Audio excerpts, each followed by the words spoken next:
Good morning students, प्यारे बच्चों। आज परिमेय और अपरिमेय संख्याओं पर कुछ संक्रियाएं करके देख लेते हैं। सबसे पहले तो इसके जो नियम हैं हम उनको देखते हैं, उसके आधार पर फिर प्रश्नावली 1.5 का प्रश्न नंबर 1 हम करेंगे। पहला नियम यह है कि परिमेय संख्या में कोई भी अपरिमेय संख्या को जोड़ा जाए या घटाया जाए।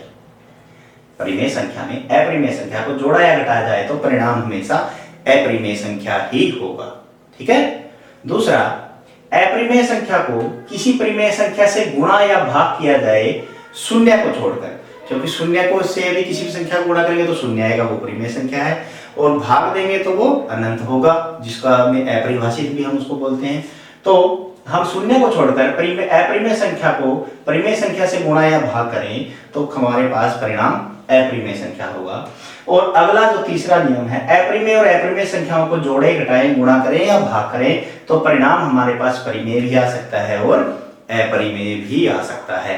परिमेय और अपरिमेय को देखें कैसे आ सकता है। अपरिमेय तो आएगा ही, परिमेय कैसे आ सकता है। वर्गमूल 2 में से वर्गमूल 2 यदि हम घटाएंगे तो हमारे पास क्या आ जाएगा, शून्य आ जाएगा, और शून्य क्या है, परिमेय संख्या है। ठीक है ना। तो इन्हीं आधारों पर ये प्रश्न हम करके देखते हैं। बहुत ही आसान है, बहुत ही जल्दी ये हो जाएंगे। जरा ध्यान से देखिए। पहला सवाल है कि बताना है कि कौन सी इसमें से परिमेय संख्या है, कौन सी अपरिमेय संख्या है। कुछ हम इनको हल करके देखेंगे, कुछ इसके आधार पे बताएंगे। पहली यह है कि 2 घटा वर्गमूल 5। अब यहाँ पे हमारा पहला नियम है कि किसी परिमेय संख्या में से एक अपरिमेय संख्या घटाई जाएगी। ये परिमेय है और इसमें से अपरिमेय घटाएंगे तो परिणाम क्या आएगा, अपरिमेय आएगा। आ रहा है ना वहां पे।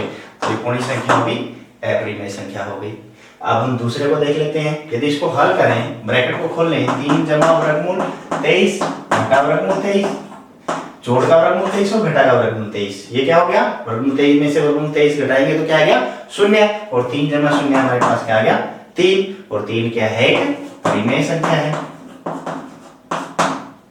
समझ आ गया, ये परिमेय संख्या है। ठीक है। अब इसका प्रश्न नंबर 3 हम देख लेते हैं। वर्गमूल 7 को वर्गमूल 7 से भाग करेंगे, पूरा का पूरा 1 आ जाएगा। 1 क्यों आएगा, क्योंकि किसी भी संख्या को किसी भी संख्या से यदि हम भाग करते हैं तो आंसर हमारे पास क्या आता है, 1 आता है। तो आपस में कट जाएंगे। यहाँ क्या बच गया, 2 एकम 2/7 एकम 7, और 2/7 क्या है, एक परिमेय संख्या है। पता है ना तो आपको, 2/7 क्या है, एक परिमेय संख्या है।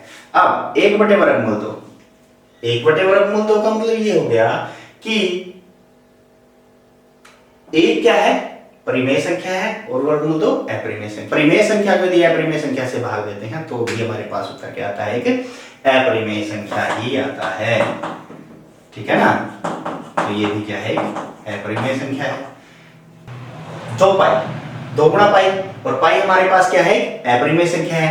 अपरिमेय संख्या को किसी भी परिमेय संख्या से यदि हम गुणा करेंगे, है ना, अपरिमेय संख्या को किसी भी परिमेय संख्या से गुणा करेंगे तो उत्तर हमारे पास क्या आएगा, अपरिमेय ही आएगा। तो ये भी हमारे पास क्या आ गया, अपरिमेय संख्या आ गया। तो इन नियमों के आधार पर हम प्रश्नावली 1.5 का पहला प्रश्न बड़ी आसानी से कर सकते हैं। आशा है कि आपको समझ आ गया होगा। आगे प्रश्न देखने के लिए हमारे साथ जुड़े रहें। धन्यवाद।